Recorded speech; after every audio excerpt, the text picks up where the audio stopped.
I want to welcome you to the Ask Jeff YouTube channel. Here's today's question. Do animals have souls? Well, that's a very interesting question because when we look at the Genesis account of creation, there is a very close proximity with the formation of the animal kingdom as well as the human specimen or species, but there is a very distinct difference. Why? Because it says that humanity was created in the, quote, image of God. You get to 1 Thessalonians chapter 5, verse 23, and it says that we as humans have a body, a soul, and a spirit. Now, here's where it gets interesting per the question.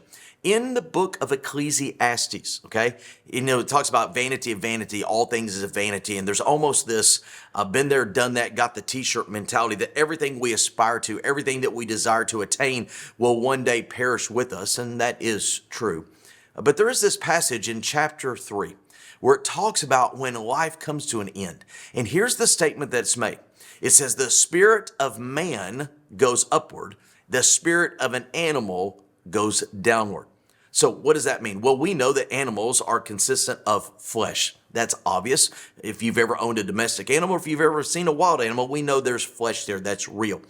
But the Bible speaks of a, quote, spirit of the animal. Well, when you go back into Genesis, spirit is the life that is breathed. And obviously, if they're living, there is a spirit within them. Ecclesiastes 3 says that spirit goes to the ground. Man's spirit goes up to be with the Lord. And I think the difference is what the question alludes to, the soul. In other words, a human has a body, soul, and a spirit, and an animal is a body and a, quote, spirit. Now, again, I'm not here just to encourage empirical research. However, one of the old jokes an old football coach used to say to me was that your eyes are the window to your soul.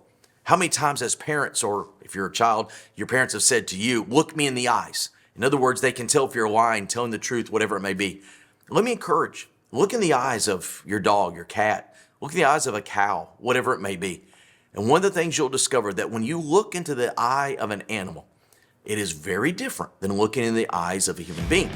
And the difference is the soul. Great question. If you have one, send it to AskJeff.net. Maybe your question will be tomorrow. Thanks for being a part of today's daily question. Now, we answer a question each and every day. Please feel free to submit a new question at AskJeff.net. We may not have gotten to yours today, but we eventually will continue to be a part of this. Subscribe so you don't miss out on a question every day.